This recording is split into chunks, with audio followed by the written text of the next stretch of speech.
नमस्कार साथियों, अस्सलाम वालेकुम। आप सभी लोगों का हमारे online YouTube channel UP Urdu GS academy पर बहुत बहुत स्वागत है। साथियों, आज हमने सोचा कि कुछ ऐसा प्रैक्टिस सेट करवा दिया जाए कि एक पंथ तीन काज वाला हो जाए।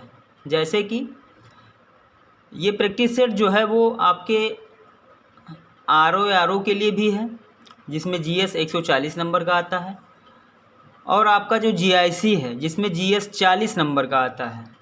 साथ ही साथ इसके साथ ही साथ अन्य कई एग्ज़ाम्स में ये काम आएगा।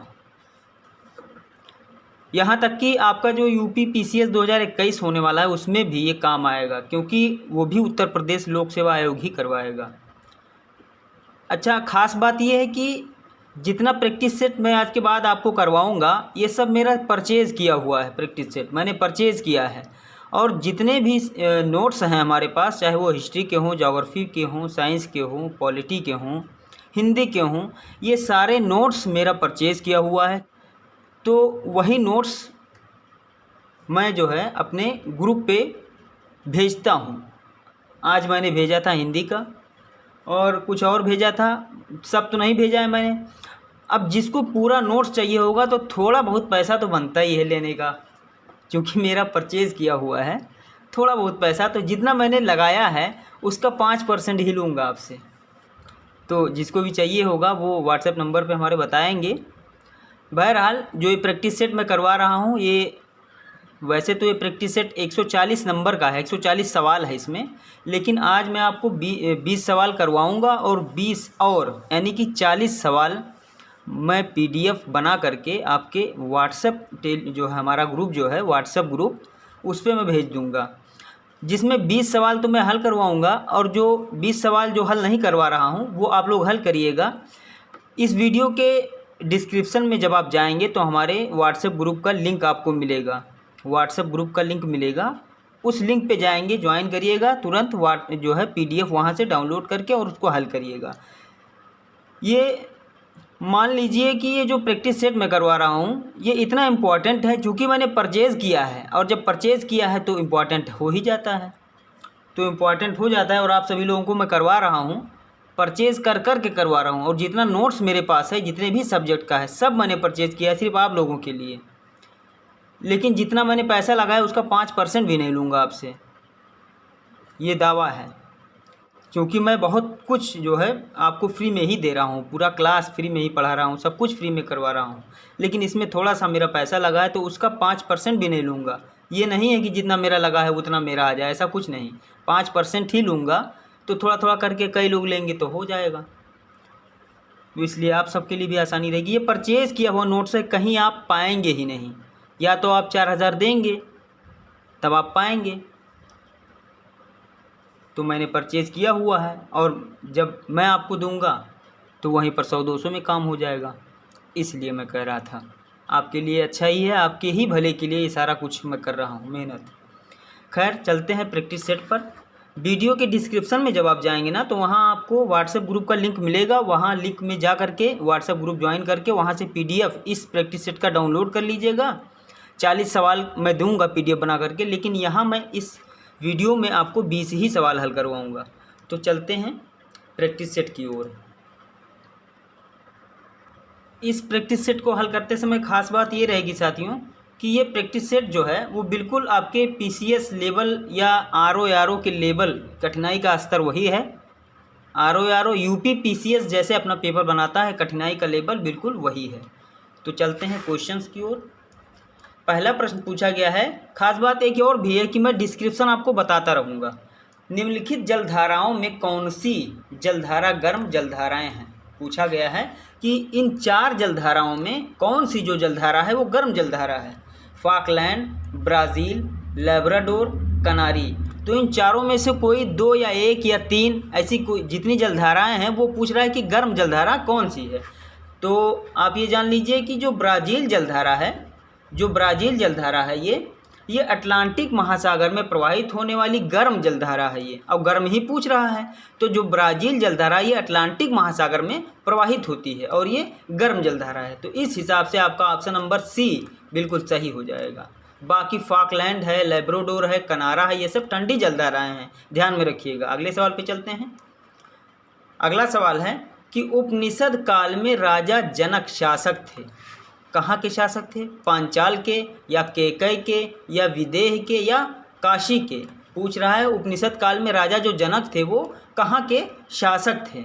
तो मैं आपको बता देना चाहता हूँ साथियों, ऑप्शन आपने देख ही लिया, मैं आपको बता देना चाहता हूँ कि उपनिषद काल में कुछ प्रमुख राजाओं का उल्लेख किया हुआ है, लेकिन उसमें जो राजा जनक थे वो मैं आपको बता दूं, वो विदेह के राजा थे ये जनक। तो ऑप्शन नंबर सी आपका बिल्कुल सही हो जाएगा। पांचाल के राजा कौन थे ये भी जान लीजिए, प्रवाहण जाबाली। पांचाल के राजा प्रवाहण जाबाली। जब मैं आपको वो पीडीएफ दूंगा और पीडीएफ के 1-2 दिन के बाद मैं इसका डिस्क्रिप्शन सहित उत्तर आपको भेजूंगा। तो पांचाल के राजा हमने क्या बताया आपको, प्रवाहण जाबाली।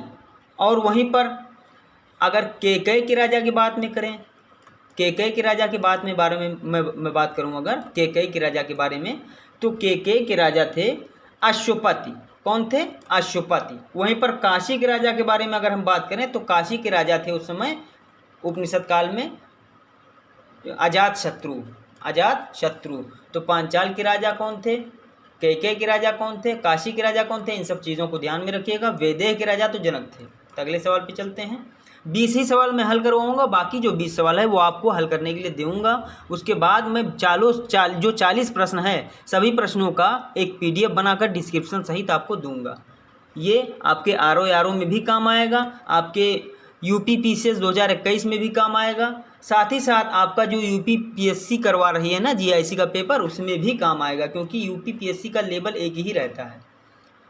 प्रश्न है, निम्नलिखित अभिलेखों में से किस एक को नहरों की जानकारी देने वाला प्रथम अभिलेख माना जाता है? पूछा जा रहा है कि कौन सा ऐसा अभिलेख है जो हमें नहरों की जानकारी देता है। तो मैं आपको बता दूं, ये जो हाथी खुम्बा अभिलेख है, इस अभिलेख से हमें नहरों के बारे में जानकारी मिलती है। हाथी गुम्फा अभिलेख से नहरों के बारे में जानकारी मिलती है। प्रथम अभिलेखीय साक्ष्य माना जाता है इसे, हाथी गुम्फा अभिलेख को प्रथम अभिलेखीय साक्ष्य माना जाता है जो नहरों की जानकारी हमें देता है। तो ध्यान में रखिएगा कि हाथी गुम्फा अभिलेख नहरों के बारे में जानकारी देता है। ठीक है साथियों, चलते हैं आगे। गुप्त काल में अग्रहार एक प्रकार का क्या था? अग्रहार पूछ रहा है कि गुप्त काल में अग्रहार किसे कहा जाता था। इसी तरह से क्वेश्चंस पूछे जाएंगे। ये परचेज किया था मैंने और अभी 2 दिन पहले किया है, और इसीलिए परचेज किया था कि आप लोगों को करवाऊँ। इसी तरह मैंने हर सब्जेक्ट के अलग अलग नोट्स परचेज़ किए हैं, काफ़ी ज़्यादा पैसा लगा करके। वो नोट्स मैं आपको दूंगा, जो कहेगा उसको मैं ज़रूर दूंगा, लेकिन उसको सिर्फ 5% भी पैसा नहीं लूँगा उससे, इतना जो है वादा है आपसे। तो गुप्त काल में अग्रहार एक प्रकार का क्या था पूछा जा रहा है। तो सिंचाई कर का नाम था अग्रहार, या मंदिरों एवं ब्राह्मणों को दान में प्रदत्त भूमि का नाम था, या एक प्रकार का यंत्र था जो सिंचाई के काम आता था, या एक जासूस जो राजा को राज्य गतिविधियों के संबंध में जानकारी देता था। ये अग्रहार था कौन, ये पूछा जा रहा है इसमें। तो मैं आपको बता दूं कि मंदिरों एवं ब्राह्मणों को दान में प्रदत्त दिया जाने वाला भूमि था क्या? अग्रहार। अग्रहार को गुप्त काल में मंदिरों एवं ब्राह्मणों को दान में दिया जाने वाला भूमि अग्रहार कहलाता था गुप्त काल में। ठीक है, तो ऑप्शन नंबर बी आपका बिल्कुल सही हो जाएगा। अगले सवाल पे चलते हैं। कवि बाणभट्ट की कृति से किस एक सम्राट के समय की विस्तृत सूचना प्राप्त होती है?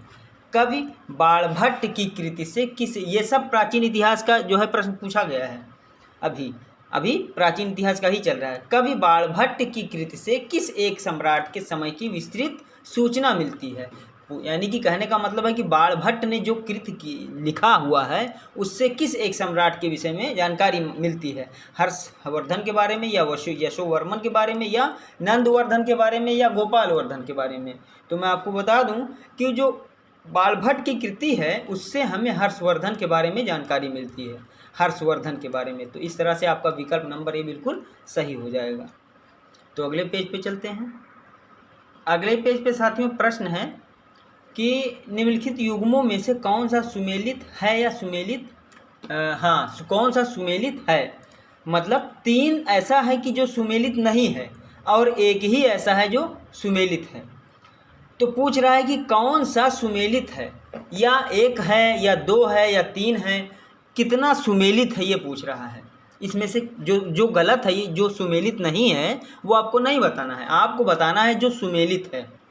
ठीक है, तो श्रृंगेरी मठ है, ये कर्नाटक में है। ज्योतिर्मठ ये हिमाचल में है। पुरी उड़ीसा में है। द्वारका गुजरात में है। तो इसको आपको देखना है कि कौन सा सुमेलित है और कौन सा असुमेलित है, सुमेलित नहीं है। तो जो सुमेलित है वही आपको बताना है। साथ ही साथ साथियों हमारे जो है चैनल को आप ज़्यादा से ज़्यादा, जिन भाई बहनों ने या जो लोग नए हैं हमारे चैनल पे, वो सब्सक्राइब कर लें हमारे चैनल को और ज़्यादा से ज़्यादा शेयर करें ताकि बहुत सारे लोगों को फ़ायदा पहुँचे और अपनी तैयारी में मजबूती ला सकें। ठीक है, ऐसे ही ज़बरदस्त प्रैक्टिस सेट मैं आपको करवाता रहूँगा जो आपके PCS 2021 तक लाभप्रद होंगे, ये जान लीजिए। नोट्स जिसको भी लेना होगा वो हमसे व्हाट्सएप पे संपर्क करेगा। हम सबको किसी भी विषय का नोट्स हम दे सकते हैं, क्योंकि सारा नोट्स हमने व्यवस्था कर रखा है। तो आपको ये बताना है इसमें कि कौन सा सुमेलित है। तो मैं आपको बता दूं साथियों कि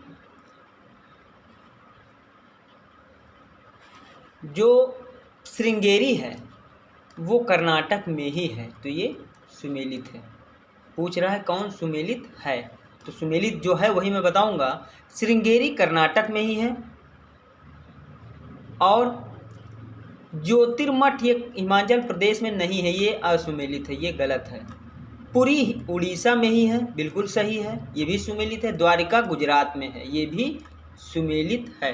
तो आपका पहला सुमेलित है, तीसरा सुमेलित है और चौथा सुमेलित है, यानी कि पहला, तीसरा और चौथा। ऑप्शन नंबर 1 बिल्कुल सही हो जाएगा। अगले सवाल पे चलते हैं। इल्बर्ट बिल का संगठित रूप से विरोध करने के लिए अंग्रेजों या यूरोपियों ने किस एक संगठन की स्थापना की। इल्बर्ट बिल था, इसका विरोध करने के लिए अंग्रेजों ने एक संगठन की स्थापना की थी। वो कौन सा संगठन था ये पूछा गया है।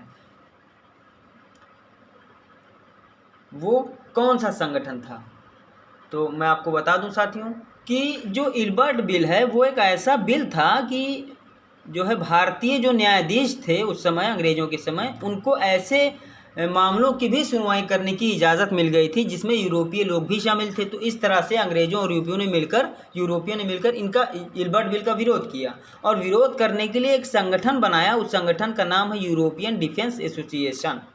समझ गए आप। तो इसका जो है ऑप्शन नंबर बी बिल्कुल सही हो जाएगा। अगला सवाल है, अधोमुखी निस्पंदन सिद्धांत को सर्वप्रथम सरकारी नीति के रूप में लागू किया गया। किसके शासनकाल में किसने लागू किया, यही पूछ रहा है कि लॉर्ड ऑकलैंड ने लागू किया या लॉर्ड विलियम बेंटिंक ने लागू किया या लॉर्ड डलहौजी ने लागू किया या इनमें से कोई नहीं। तो मैं आपको बता दूं साथियों कि जो लॉर्ड ऑकलैंड था इसी ने अधोमुखी निस्पंदन सिद्धांत को सर्वप्रथम सरकारी नीति के रूप में लागू किया। तो ऑप्शन नंबर ए बिल्कुल सही हो जाएगा। अगला सवाल है कि अंग्रेज भिखारी से अधिक घृणा करते हैं और मैं सोचता हूं कि भिखारी घृणा के पात्र हैं। ये कथन किसने कहा था। फिर से पढ़ते हैं कि अंग्रेज भिखारी से अधिक घृणा करते हैं और मैं सोचता हूं कि भिखारी घृणा के पात्र हैं भी।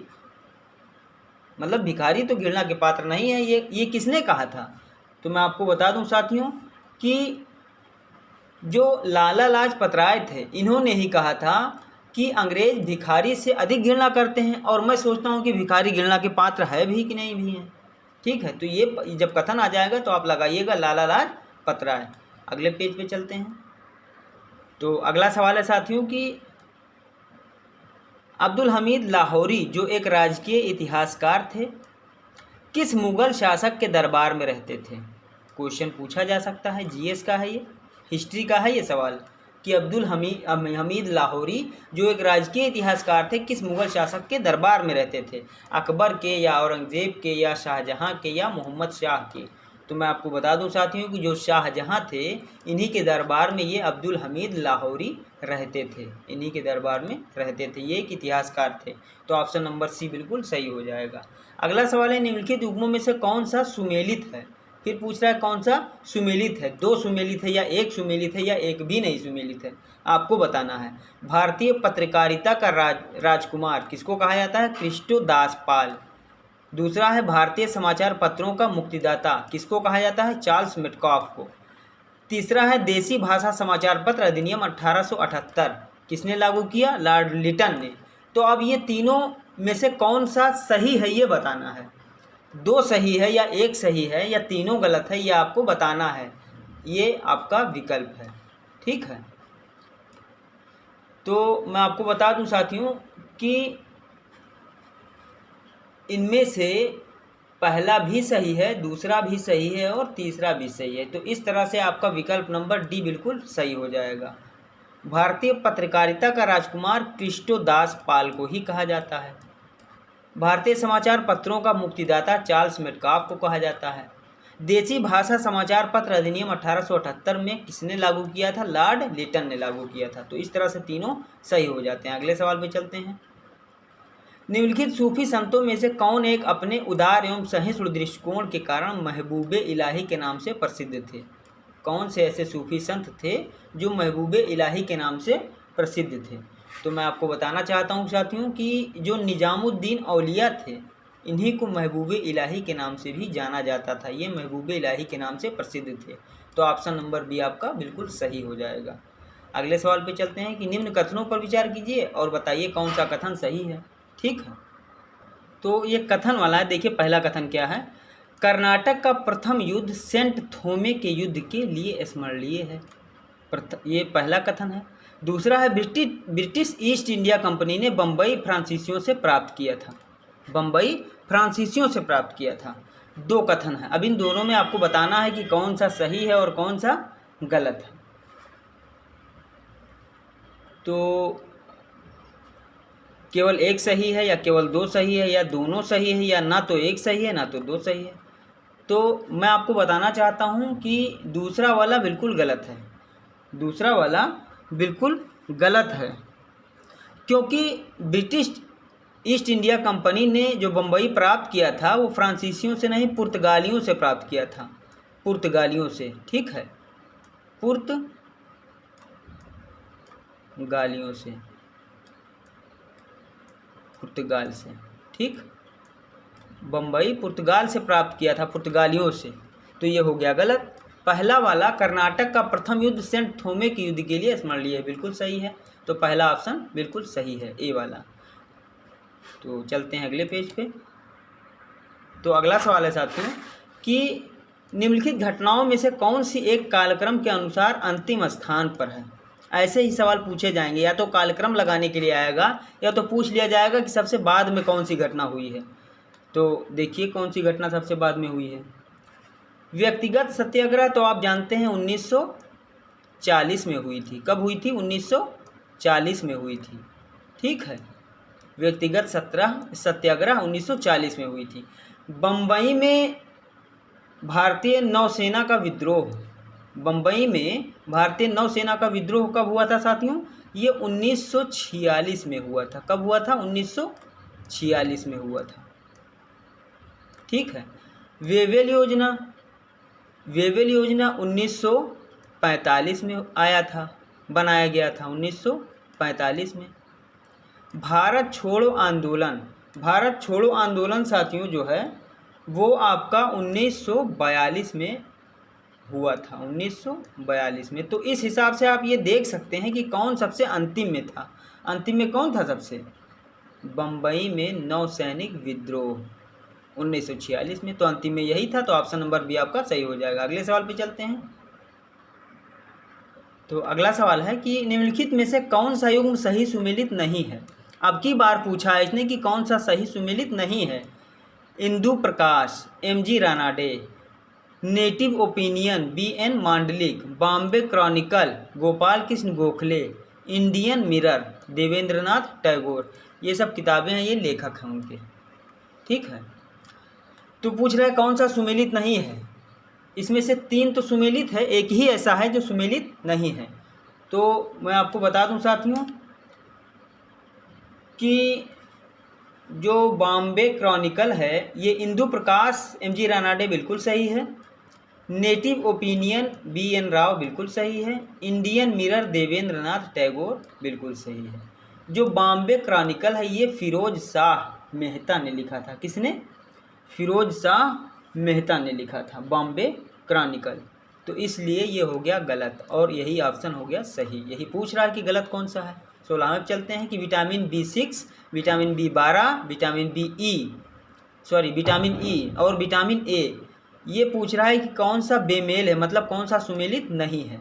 ठीक है, तो विटामिन B6 चर्म रोग, विटामिन B12 रुधिर क्षीणता, विटामिन ई जनन शक्ति में कमी, विटामिन ए स्कर्वी रोग। तो आप सभी लोग जानते होंगे साथियों कि जो विटामिन ए है उससे स्कर्वी रोग नहीं होता है, विटामिन सी से भी स्कर्वी रोग होता है, विटामिन सी से स्कर्वी रोग होता है। तो यहाँ बेमेल हो गया कि नहीं हो गया? तो इसलिए यही गलत है और यही हो गया सही। बाकी ये तीनों सही है, ये तीनों सही है। ठीक है, अगले सवाल पे चलते हैं। ये कहा है कि इसको सुमेलित कीजिए, सुमेलित कीजिए। ठीक है, लाइकोपीन, कैप्सेइसिन, जैंथोफिल, एंथोसाइनिन। लाइकोपीन के सामने मिर्च की तीक्ष्णता है। टमाटर का रंग जो है लाल कैसे होता है? हल्दी में पीला रंग कहाँ से आता है? सेब के फल में लाली कहाँ से आती है? ये आपको सुमेलित करना है। तो मैं आपको बता दूं साथियों कि जो लाइकोपीन होता है ना, ये टमाटर का रंग लाल करता है। लाइकोपीन टमाटर का रंग लाल करता है। और जो कैप्सेसिन होता है ये मिर्च की तीक्ष्णता के लिए उत्तरदायित्व है। मिर्च में जो बहुत ज़्यादा जो मिर्च में तीखापन होता है ना, वो कैप्सेसिन से होता है। और जैंथोफिल जो होता है ये हल्दी में पीले रंग के लिए उत्तरदायी है। अब बचा एंथोसाइनिन, तो ये सेब के फल में लाली के लिए उत्तरदायी है। तो ये हो गया आपका सुमेलित। तो इस तरह से आपके 17 सवाल हमने हल करवा दिए। वैसे तो सवाल आगे भी हैं, देखिए बहुत सारे हैं, आगे भी सवाल हैं। मैंने कहा ना कि इस प्रैक्टिस सेट में 40 सवाल मैं आपको करवाऊंगा। वैसे 140 है जो आता है, जो आर में आता है 140, पीसीएस में भी 140 ही आता है। आपके जीआईसी में सिर्फ 40 आएगा। इन्हीं में से कहीं कोई ना कोई क्वेश्चन दे दिया जाएगा। मैं आपको प्रैक्टिस सेट बिल्कुल ऑथेंटिक करवा रहा हूँ। ये आपको परचेज करने पे मिलेगा मार्केट में, लेकिन जो नोट्स मेरे पास है वो आपको कहीं भी नहीं मिलेगा, मार्केट में भी नहीं मिलेगा। इसलिए नोट्स जब लेना होगा आप व्हाट्सएप पे हमारे मैसेज करिएगा, आपको नोट्स मिल जाएगा। तो इस तरह से 40 सवाल हैं और मैं पीडीएफ भेज दूंगा। 40 सवाल का पीडीएफ में भेजूंगा, जिसमें से 17 मैंने हल करवा दिया है। बाकी आप लोग हल करिए। और आज मैं भेज रहा हूँ, कल इसका आंसर मैं डिस्क्रिप्शन सहित पीडीएफ बना करके भेज दूंगा। तो पूरा वीडियो देखने के लिए बहुत बहुत धन्यवाद, बहुत बहुत शुक्रिया।